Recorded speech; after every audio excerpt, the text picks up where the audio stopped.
Dynamic, articulate, perceptive, courageous, outspoken.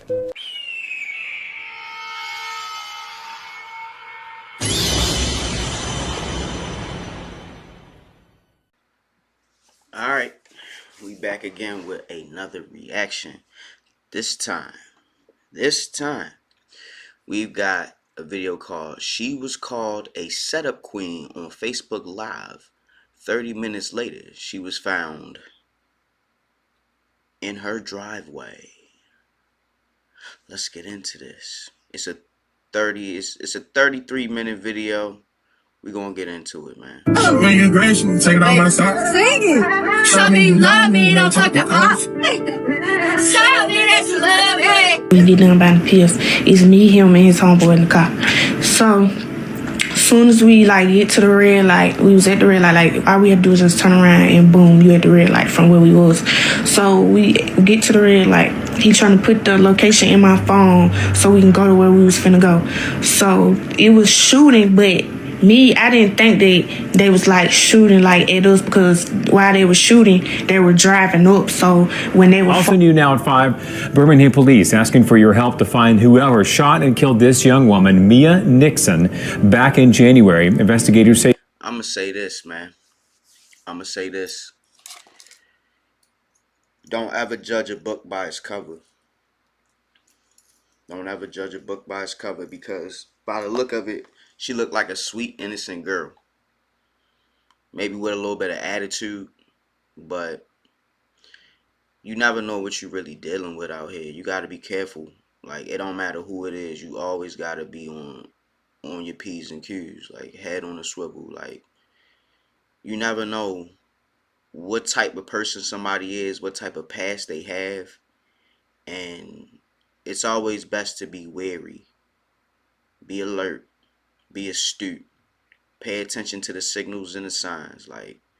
Be careful who you call your friend, and be careful who you hanging out with out here, because this life, I know people like to equate it to a video game or a game from time to time, but this shit is serious, and it's really no games out here.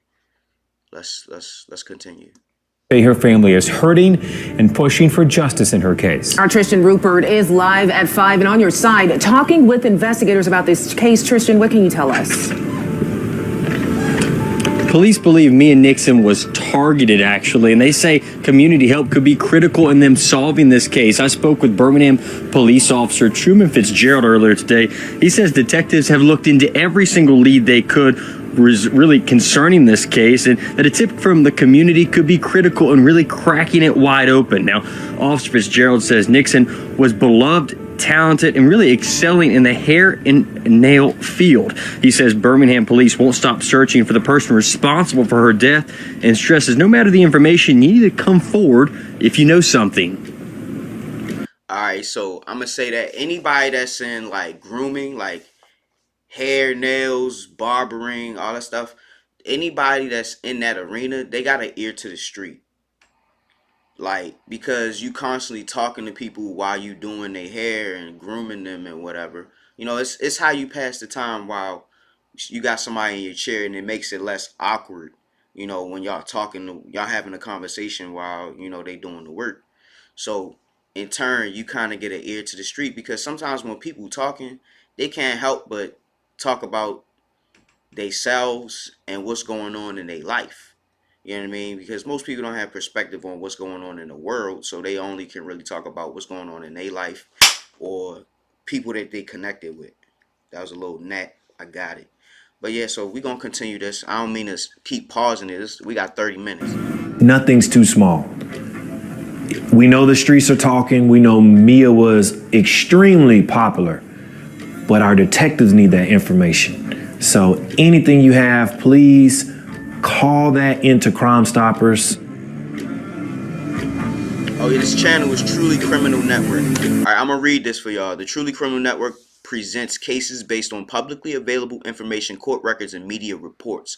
While we strive for accuracy, some details may remain unclear or disputed. Our investigations aim to shed light on these cases, not to sensationalize tragedy or cause distress to those affected. We acknowledge the real human impact behind every story we cover. We welcome corrections from officials, witnesses, or family members connected to these cases.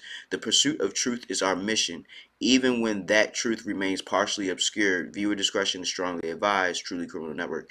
I think that's a really good mission statement. They letting y'all know that we may get some things wrong, but ultimately we're trying to report on the truth. I can respect that. I'm gonna give them a like just for doing that. I'm gonna give them a like. I don't know if I want to subscribe because I don't think I want to make reaction to criminal content my main thing. I definitely don't. It's just something I'm gonna do from time to time. So let's get into it.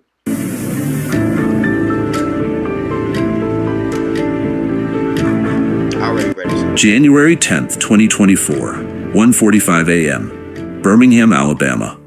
A neighborhood on Greencrest Turn wakes to the sound of gunfire. By the time police arrive, 21-year-old Mia Nixon lies motionless in her driveway. The single gunshot wound tells only part of the story. What investigators don't immediately realize is that just 30 minutes earlier, Mia had been the subject of a Facebook Live broadcast where she was publicly labeled a setup queen. From social media accusation to death in half an hour, this isn't coincidence. This is murder. The connection between those final 30 minutes, between that broadcast and the bullet, would lead detectives through one of Birmingham's most disturbing cases of recent years. But more importantly, it would reveal how quickly online accusations can escalate to real-world violence. That's what I'm saying. Y'all got to be careful what y'all doing online, especially if you out in the streets doing dirt. You cannot be online posting and sharing and talking nonsense because your life will be put in jeopardy. Like, I don't know. That's why I keep to myself, because I'm not trying to get involved in nobody's nonsense. Just by associating with somebody and they think you really, really cool with them, if they get into an altercation or a scuffle or whatever, they're going to expect you to have their back moving forward. And if you're wrong, you're doing wrong, I cannot help you. I'm sorry. You doing wrong, you're on your own. Mia Nixon's story forces us to confront uncomfortable questions. In today's world of instant broadcasts and public accusations, how thin is the line between digital conflict and physical danger? How did a young woman's life transform from ordinary to endangered in the span of a single social media session? The morning reports were clinical. Female victim found deceased from gunshot wound. But Mia wasn't just a statistic. She was a 21-year-old with hopes, relationships, and a future. All ended abruptly in her own driveway while family members slept inside, unaware of the violence just yards away. She was just outside the house, one neighbor would later tell reporters. We heard the shots, looked out the window, and saw someone running away. It happened so fast. The speed with which this violence occurred makes it all the more tragic. 30 minutes. That's how long Mia had between being labeled a setup queen and her death. 30 minutes to process an accusation. 30 minutes of life remaining. But even more disturbing than the timeline is what investigators would eventually discover about the suspect. 22-year-old McDaniel of Fairfield, Alabama. A man whose violent history would shock even experienced investigators. A man connected to not just Mia's death, but potentially 14 other murders. As we examine what happened on that January night, we'll uncover how digital accusations can serve as preludes to violence. You see how he said 14 other murders? Like, that's why I don't be in the streets, because when you out in the streets, the idle mind is the devil's playground. Like, there's people out in the street all day not really doing anything productive. They might be making a couple dollars here and there, or they might be making a lot of money selling drugs or all types of organized crime. But at the end of the day, it's best to just stay out the way. That's why I think it's best to just get a job, keep your head down until you can get out of the hood, because that's where all that stuff goes down, in poverty-stricken neighborhoods. That's where it all goes down, because nobody got money, so everybody trying to take from somebody or trying to get over, and then eventually it just leads to somebody being gunned down, somebody being beat up, or somebody getting locked up. It's always one of those three. Hopefully you just getting beat up and you can just, pick up your bearings and move along. But when it escalates to a certain point, somebody got to go. And that's why I ain't gonna never be involved. I stay away from all that. We'll follow the meticulous investigation that led authorities to McDaniel. But most importantly, we'll remember Mia, not as a victim, but as a person whose life was worth infinitely more than the circumstances of her death. This isn't a story about sensationalism. It's about understanding how quickly modern conflicts can escalate and the very real consequences of those escalations. It's about a community shaken, a family devastated, and a legal system confronting a suspect whose alleged violence extends far beyond this single case. The question at the center of it all: how did a Facebook Live broadcast become a death sentence in just 30 minutes? Before we continue with Mia's story, we want to acknowledge that we approach these difficult subjects with respect for the victims and their families. Our goal is never exploitation, but understanding, because understanding is the first step toward prevention. If you value this approach to true crime storytelling, one that prioritizes dignity and facts over sensationalism, Yes. please take a moment to subscribe to our channel. Your support allows us to continue producing thoroughly researched, respectful content that examines these cases with the gravity they deserve. We also invite you to share your thoughts in the comments section below. Community discussion helps us process these difficult stories together, and your perspective matters. Now let's learn more about who Mia Nixon was beyond the headlines. To understand the true impact of what happened that January night, we must first understand who Mia Chardell Nixon was, beyond the tragedy that would eventually define her final moments. At 21, Mia had established herself as a fixture in Birmingham's Crestwood neighborhood. The 800 block of Greencrest Turn wasn't just an address, it was home. The modest houses, the familiar streets, the neighbors who knew each other by name. This was Mia's world, a community where she had built her life and formed connections that mattered.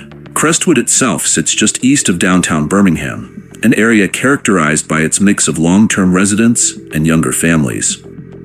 Unlike the anonymous existence many lead in larger urban centers, Crestwood fostered a sense of belonging. Neighbors noticed when someone was absent. They recognized cars that didn't belong. They heard unusual sounds in the night, like the gunshots that would alert them to tragedy in the early hours of January 10th. Mia lived with her family in their Greencrest Turn home, a fact that makes her death all the more poignant. While her family members slept inside, violence found Mia just steps from where they rested. The proximity of loved ones, present yet unaware, adds another layer of tragedy to an already devastating story. So my question is, were they staking out her place? Like, they might have known where she lived, but was they waiting outside for her to come out? Or did they knew she was about to go somewhere and was like, no, we're going to catch her before she even leave? Like, what happened? How did they catch up with her? You know what I mean? Were they staking out?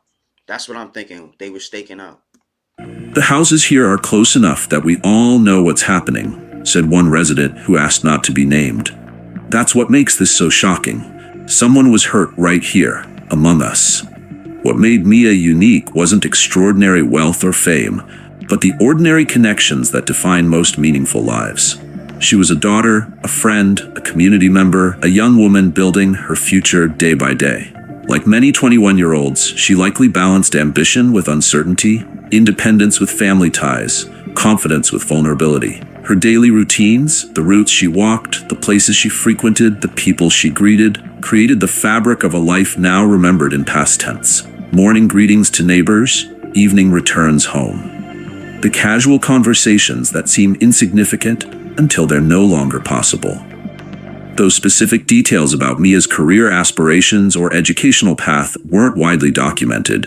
We know that at 21, she stood at that crucial junction between youth and full adulthood. Some of her peers would be finishing college, others establishing themselves in trades or careers, many still discovering their paths.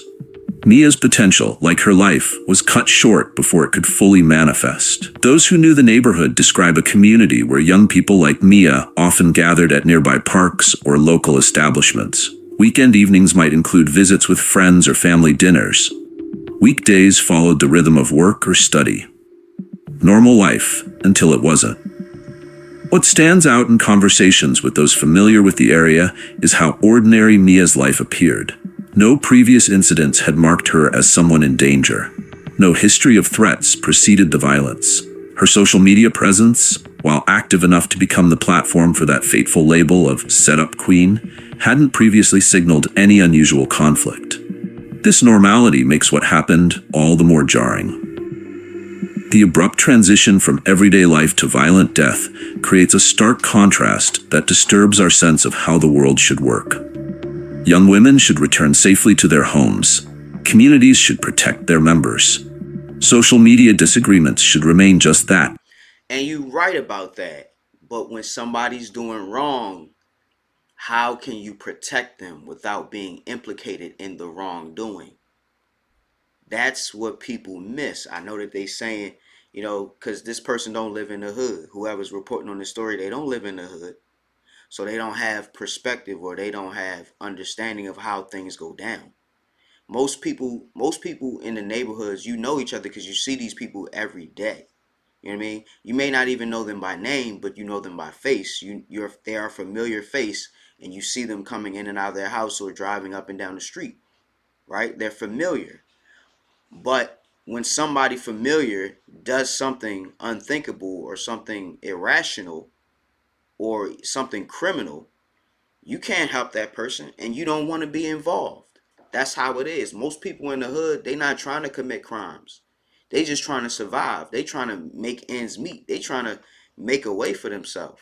And it may not be the best way, but they're trying to do it honestly. Everybody in the hood is not robbing, stealing, selling drugs. Everybody in the hood is not doing none of that. There's a lot of people in the hood who wake up every day and go to work just like everybody else. It's a completely different world out there. Disagreements. Birmingham itself shapes the context of this story.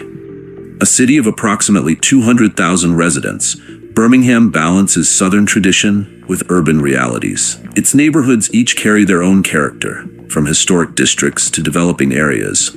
Crestwood exists within this diverse landscape, neither the city's wealthiest district nor its most challenged. It's simply home to people like Mia, people building lives within its boundaries. The night of January 9th began as countless others had. Nothing marked it as Mia's last. No obvious signs warned of approaching danger. She was simply a young woman living her life in a neighborhood she knew, among people familiar to her, with reasonable expectations of safety and continuation. Understanding who Mia was, an ordinary young woman in ordinary circumstances, makes what followed all the more incomprehensible. And it raises the central question that drives this case. How did her ordinary life intersect with extraordinary violence? The evening of January 9th, 2024 began unremarkably for Mia Nixon. A Tuesday night in Birmingham, typically a quiet time when most residents are winding down, preparing for the workday ahead. For Mia, this particular evening would follow its expected course, at least initially. What we know about those final hours comes from a combination of witness statements, digital records, and police reports. Together, they create a timeline that becomes increasingly troubling as it approaches 1:45 a.m. As darkness settled over Greencrest Turn that evening, Mia was at home with her family. The neighborhood had fallen into its nighttime routine, lights glowing behind curtains, occasional cars passing, the distant sounds of the city providing a constant backdrop. Nothing suggested that this night would end differently than countless others before it. Sometime during the evening, social media, specifically Facebook, became a critical element in what would unfold. While the exact time hasn't been disclosed in public records, investigators confirm that a Facebook Live broadcast became the turning point. During this broadcast, Mia was publicly labeled a setup queen. The term requires context. In social media parlance, calling someone a setup queen implies they lure others into compromising or dangerous situations, essentially setting them up for harm, embarrassment, or exploitation. It's an accusation that questions character and intentions, suggesting deception and manipulation. For a 21-year-old young woman, such a public label represents more than just an insult. It's a reputation-damaging claim broadcast to potentially hundreds or thousands of viewers in real time. We don't know how Mia reacted when she learned of this broadcast, but the timing, approximately 30 minutes before her death, creates an unavoidable connection. Did Mia see the broadcast herself? Did someone inform her about it? Did she respond publicly or privately? These questions remain part of the ongoing investigation. What's certain is that this digital accusation preceded physical violence by merely half an hour. Alright, so what I'm going to say is, if they labeled her a setup queen and then 30 minutes later she was gone, that means that somebody was already on the move. Like, that's what you saw in the broadcast. That was all the talking that was going on after people figured out who she was or who they think she is. People don't just throw out accusations about you being a setup person or you being a killer or you being, you know, this dangerous person unless there's actual evidence or receipts of what was done prior. Like, you gain a reputation in the street based on what you do.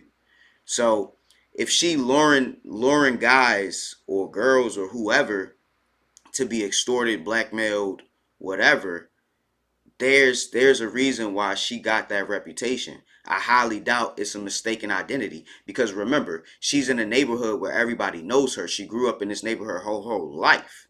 So people know exactly who she is. It's just that when you're trying to piece together a case from the outside looking in, you don't have all the facts and you don't want to make a judgment about somebody and be wrong. But I can tell you this, the hood is almost never wrong when they target somebody. Nah, the hood is almost never wrong when they target somebody. Because you got to do a lot. You got to do a lot to be on somebody's hit list. You got to do a lot of dirt. So let's keep going, man. The specific contents of the Facebook Live video have not been fully disclosed by authorities, who continue to treat it as evidence. However, sources confirm that the broadcast included direct references to Mia by name and the explicit setup queen accusation. Viewers of the live stream would have received an immediate, unfiltered impression of Mia based solely on the broadcaster's claims. As the clock approached 1:30 a.m. on January 10th, Mia was somehow drawn outside her home. Whether she went willingly or was lured remains unclear. What is known is that she ended up in her driveway, a space visible from the street, yet still within the boundaries of what should have been her safe domain. The neighborhood was quiet at this hour. Most residents were asleep, windows dark, streets empty, the perfect conditions for someone approaching with harmful intent.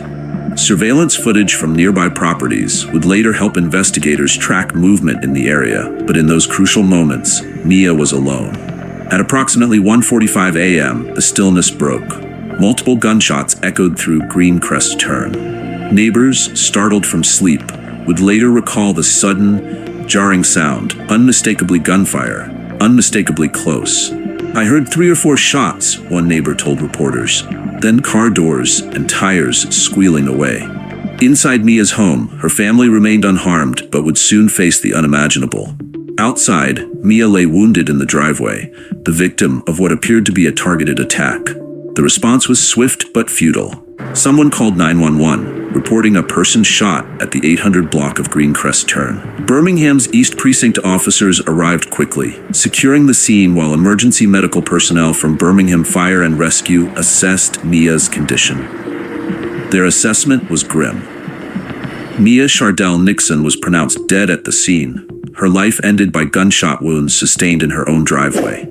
The time between the Facebook Live setup queen accusation and her death had been approximately 30 minutes. As dawn broke over Birmingham on January 10th, the scene transformed. What had been a quiet residential driveway became an active crime scene. Yellow tape created a perimeter. Officers documented the location of shell casings. Forensic teams collected ballistic evidence. Photographers captured images that would later help reconstruct the sequence of events. Neighbors gathered beyond the tape, faces showing a mix of shock, fear, and sorrow. Some had heard the shots. A few had glimpsed shadows fleeing afterward. None had witnessed the actual shooting. Inside Mia's home, family members grappled with sudden loss. Outside, investigators began the methodical process of tracking backward from effect to cause, from tragedy to motive. The timeline was established. Social media accusation at approximately 1:15 a.m., gunshots at approximately 1:45 a.m., death pronounced shortly thereafter. 30 crucial minutes that connected digital conflict to physical violence. 30 minutes during which Mia Nixon's ordinary life transformed into an extraordinary tragedy. As dawn broke on January 10th, 2024, the neighborhood on Greencrest Turn transformed into a hub of methodical activity. Birmingham's East Precinct officers had secured the perimeter immediately after arriving at 1:45 a.m., but now the full investigative machinery engaged. This wasn't just another crime scene. It was the beginning of a complex case that would eventually expose a pattern of violence extending far beyond a single tragedy. The initial response focused on preserving every detail at the scene. Officers documented the position of Mia's body in the driveway, marked the location of shell casings, and photographed the area from multiple angles. Nothing could be disturbed until every element was recorded, a process that neighbors watched in somber silence from beyond the yellow tape. They were so thorough, recalled one resident who witnessed the morning's activities. They looked at everything, the ground, the house, even checking the street drains and bushes nearby. This thoroughness would prove crucial. The ballistic evidence, specifically the shell casings found near Mia's body, provided investigators with their first tangible leads. Each casing carries microscopic markings unique to the weapon that fired it, similar to a fingerprint. These markings would later help connect this crime to others. But in those early hours, they simply confirmed what type of weapon had been used. Alongside the physical evidence collection, officers conducted preliminary interviews with Mia's family members and neighbors. These early accounts helped establish the timeline, confirming that multiple shots were heard around 1:45 a.m., followed immediately by the sound of a vehicle speeding away. Though no one had seen the shooter clearly, several witnesses reported glimpsing a figure rushing from the scene. Digital evidence quickly became central to the investigation. When investigators learned about the Facebook Live broadcast that had occurred approximately 30 minutes before the shooting, they immediately sought to preserve this content. Social media evidence is notoriously ephemeral. Broadcasts end, posts get deleted, accounts disappear. Moving quickly, they contacted Facebook's parent company to secure the original broadcast before it could vanish. The content of that broadcast, particularly the public labeling of Mia as a setup queen, provided context that might explain why she had been outside her home at that late hour. Had someone contacted her after the broadcast? Had she received messages that prompted her to step outside? The digital trail became as important as the physical one.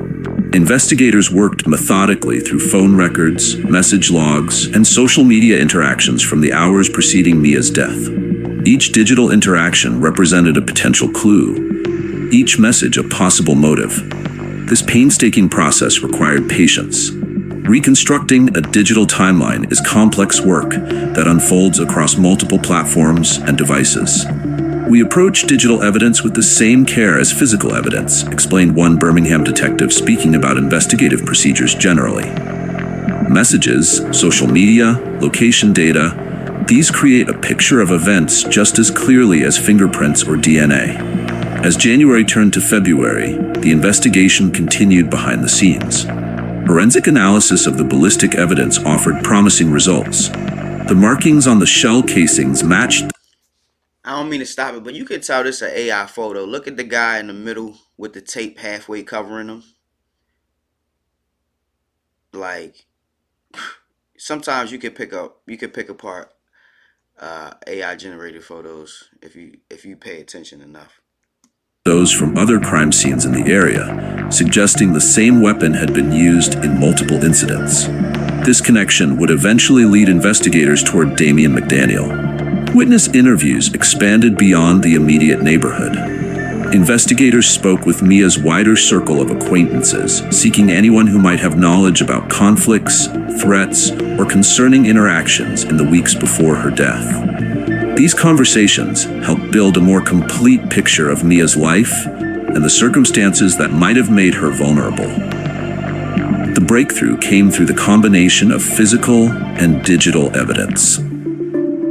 The the ballistic connection to other crimes, the digital trail surrounding the Facebook Live broadcast, and witness statements all pointed toward a single suspect. By late February 2025, investigators had sufficient evidence to seek an arrest warrant for Damian McDaniel.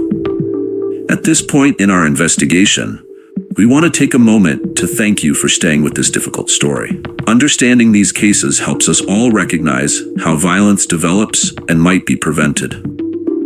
If you're finding this account informative, please consider subscribing to Truly Criminal Network and hitting the notification bell.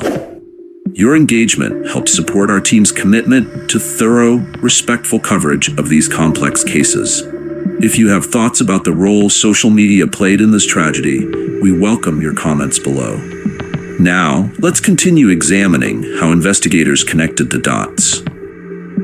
What made the case against McDaniel particularly compelling was the pattern that emerged. The 22-year-old Fairfield resident wasn't just suspected in Mia's death. He was potentially linked to multiple homicides across the Birmingham area. The method, the weapon, the approach, all showed remarkable consistency. As investigators built their case, they discovered that McDaniel's actions often followed a strategy.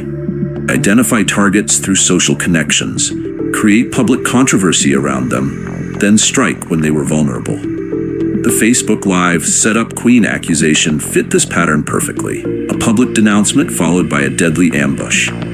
By February 25, 2025, police had gathered enough evidence to make their move. The arrest warrant was issued, charging McDaniel with intentional murder.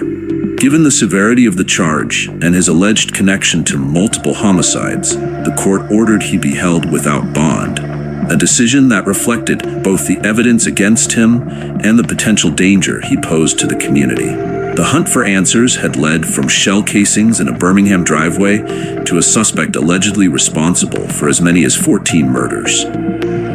What began as a single tragedy had revealed something far more extensive, a pattern of violence that had gone unrecognized until Mia's death brought it into focus. To understand the full magnitude of Mia Nixon's case, we must examine the man ultimately charged with her murder. Damian McDaniel, 22, from Fairfield, Alabama, was not a first-time offender when authorities connected him to Mia's death.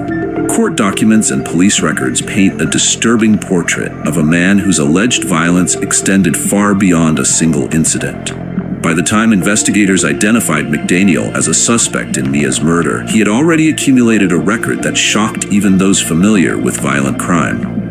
According to official documents, McDaniel had been implicated in an astonishing number of homicides, up to 14 separate murders across the Birmingham area. Woo! 14. That means he was a ninja for hire. I mean, he was getting paid to do these, and he was making a name for himself. I'm just throwing out speculation. We don't know for a fact, but you would think with the amount of cameras and the amount of cameras just sitting on corners and stores and stuff, you would think crime would go down, but it seemed like it's ramping up. People just doing more and more. People just don't care no more is what I'm seeing. Like once you get past a certain point, a certain quality of life, you do not care. You just trying to get it any kind of way. You don't care who see, who around, and it's just for today. You're not worried about tomorrow because you don't think you're going to make it to tomorrow. It's a chaotic lifestyle. This wasn't a person who snapped in a moment of anger. This was someone who had allegedly developed a pattern of deliberate, premeditated violence. The number of cases potentially linked to a single suspect is extraordinary, noted one criminal justice expert consulted about the case. When you see multiple homicides with similar characteristics, it suggests a level of planning that goes beyond spontaneous violence. McDaniel's method appeared consistent across multiple cases. He would identify targets through social connections, often using social media as both surveillance tool and weapon. The public accusation against Mia, labeling her a set-up queen on Facebook Live, matched this approach. By broadcasting accusations, McDaniel created both distraction and justification, making his subsequent actions seem like responses rather than initiations. This tactic, using public forums to cast victims in a negative light before attacking, served multiple purposes. It created confusion about motive, potentially misdirecting investigators toward other suspects with apparent grievances against the victim. It also isolated targets from potential defenders, making them more vulnerable in the crucial hours following a public accusation. The timing in Mia's case, approximately 30 minutes between the Facebook Live broadcast and the shooting, suggests both planning and opportunism. McDaniel, or associates, knew exactly when to strike. After the accusation had been made, but before the target could fully process or respond to it. What particularly disturbed investigators was the efficiency of McDaniel's approach. After shootings, he reportedly departed quickly, leaving minimal evidence beyond ballistic materials. Alright, well that's a given. If you're doing a shooting, why would you stay around? What idiot? Come on now. That seems like what you would do if you're out there committing crime. You don't stay in the scene. Had those shell casings not connected multiple crime scenes, and they saying that that's his pattern. He shoot him and he out. the pattern might have remained hidden longer. But what connected McDaniel specifically to Mia Nixon? Investigators have not publicly disclosed the full nature of their association, but court documents hint at an element that adds another disturbing layer to the case. Another AI-generated photo. What type of things do these cops got on their head? And what does this guy's badge say? Miskit Bakabe? Yeah, it's AI-generated photo. And you look at the words on the first officer, the one that's in the front. You look at the words on the side of his badge. It don't look like a English word, and these look like American officers. The possibility that Mia's murder was a contract killing. The murder for hire angle emerged as investigators traced the digital and personal connections surrounding the case. While authorities have not named any additional suspects who might have commissioned the killing, the theory has become part of the broader investigation. If proven true, it would suggest that someone specifically targeted Mia, hiring McDaniel to carry out the attack. This theory helps explain certain elements of the case, particularly why Mia might have been selected as a target despite having no obvious direct conflicts with McDaniel. It also raises troubling questions about who might have wanted her dead and why they would resort to such extreme measures. The morning after Mia's murder, McDaniel reportedly continued his normal routines, showing no outward signs of someone who had just committed a homicide. This behavioral control, the ability to compartmentalize violent actions, is noted by criminal psychologists as common among those who commit multiple violent crimes. The capacity to separate violent behavior from everyday life is what allows repeated offenses, explained one behavioral analyst speaking generally about violent crime patterns. The absence of visible guilt or stress makes detection much more difficult. By February 2025, the evidence against McDaniel had become substantial enough for authorities to take action. The arrest warrant issued on February 25th charged him with intentional murder, and the court ordered him held without bond, a reflection of both the evidence weight and the potential threat he represented to public safety. What makes McDaniel's case particularly significant is not just the number of alleged victims, but the methodical nature of his approach. This wasn't chaotic violence, it was systematic. Each step, from identifying targets to public accusations to the actual attacks, followed a recognizable pattern that, once identified, allowed investigators to connect cases that might otherwise have remained separate in the files. For Mia Nixon, the tragedy lies not just in being one of many victims, but in how preventable her death might have been had this pattern been recognized sooner. The Facebook Live setup Queen accusation wasn't random. It was, investigators believe, the signature of a predator who had struck before and would have likely continued had he not been identified and apprehended. The arrest of Damian McDaniel on February 25, 2025, marked the beginning of legal proceedings that would bring Mia Nixon's case from private tragedy to public justice. Charged with intentional murder and held without bond, McDaniel faced a judicial system prepared to address not just Mia's death, but potentially his connection to multiple homicides across Birmingham. The arraignment process unfolded with the gravity such charges demand. In the Jefferson County Courthouse, McDaniel heard the formal charges against him, a moment that provided Mia's family their first glimpse of the man accused of ending her life. For them, this represented the initial step in a journey toward answers and accountability. The legal process doesn't heal the wound, but it acknowledges it, noted one victim's advocate who works with families navigating similar proceedings. For many, that acknowledgement is essential to moving forward. As pretrial motions began, prosecutors and defense attorneys engaged in the methodical process of evidence review. The prosecution prepared to present a case built on ballistic matches, digital forensics, and witness statements. Each piece of evidence underwent scrutiny, each connection was verified and documented for eventual presentation to a jury. Beyond the courtroom, Mia's case resonated throughout Birmingham. Community forums addressed the intersection of social media and violence, highlighting how quickly online accusations can escalate to physical harm. Local leaders called for increased awareness of how digital platforms can be weaponized, transforming seemingly harmless broadcasts into potential preludes to violence. What happened to Mia forces us to rethink how we view online interactions, explained one community organizer. Words that appear only on screens can have consequences in the physical world. The revelation that McDaniel might be connected to 14 murders prompted wider discussions about violence detection and prevention. Law enforcement agencies across Alabama reviewed their approaches to identifying patterns across seemingly isolated incidents.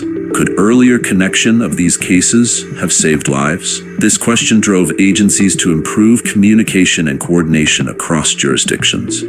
For those who knew Mia, justice through the courts represents only one dimension of her legacy. Many have chosen to honor her memory by advocating for stronger protections against targeted violence, particularly when facilitating. Hold on, how do you do that? How do you prevent somebody from killing somebody in cold blood if you don't know that they're gonna go do it? How do you do that? What protections are I'm lost. It don't make any sense to me. Through social media. Small gatherings, community discussions, and informational campaigns have emerged from the collective grief, transforming personal loss into public action. Mia wasn't just a victim, she was a catalyst, said one neighbor who helped organize a community safety workshop. Her story has made people more aware, more cautious, more committed to watching out for each other. As the case against McDaniel progresses toward trial, scheduled for later in 2025, the dual processes of justice and healing continue in parallel. For Birmingham's residents, particularly those in the Crestwood area, Mia's absence remains a reminder of how suddenly violence can transform a community. Yet from this absence has emerged a strengthened resolve to protect vulnerable community members, to recognize warning signs, and to ensure that social media platforms implement stronger safeguards against misuse. Mia Nixon was 21 years old when her life ended in her driveway on Greencrest Turn. She existed beyond the tragedy that claimed her, as a daughter, friend, neighbor, and community member with hopes and plans now unrealized. While the legal system addresses her death, communities across Birmingham honor her life by working to prevent similar tragedies. The central question remains, how do we bridge the gap between digital accusations and physical protection? The answer may ultimately be Mia's most important legacy. As we conclude our examination of Mia Nixon's case, we invite you to join our community of viewers committed to understanding rather than sensationalizing these difficult stories. Your subscription to Truly Criminal Network supports our team's dedication to thorough research and respectful storytelling. If this case has affected you or prompted thoughts about social media safety, please share your reflections in the comments. Okay, so that's basically it. It seems like this story is not complete yet. Like, we just know that this young lady was gunned down in her driveway. They have, I guess, a suspect in custody that's linked to 14 other homicides, murders, whatever. But this was just like, this video was open-ended because, like, We don't know who really did it. They saying that this guy's on trial for it, but he haven't been convicted yet. He's being held. And this was, let me see, how long ago was this video posted? This video was posted 1 month ago. Maybe they made some headway. And then let me take it back, because there's other videos. And then I don't know if this is the same. No, Florida woman. That's a different person. That's a different person. It say setup queen exposed. That's what the thumbnail say. It say setup queen exposed, but we just watched the video and y'all didn't really expose nothing about what she did to be labeled a setup queen. It wasn't clickbait, but it's open-ended. It didn't really it didn't have enough information to really expose anything. So I'm not gonna say this is a clickbait, but the thumbnail is misleading. Yes, the thumbnail is misleading. But yeah, I hope you enjoyed this reaction, guys. Professor Hawk signing out. Hawk Sensei bids you adieu. Hope you enjoyed this reaction to the loot.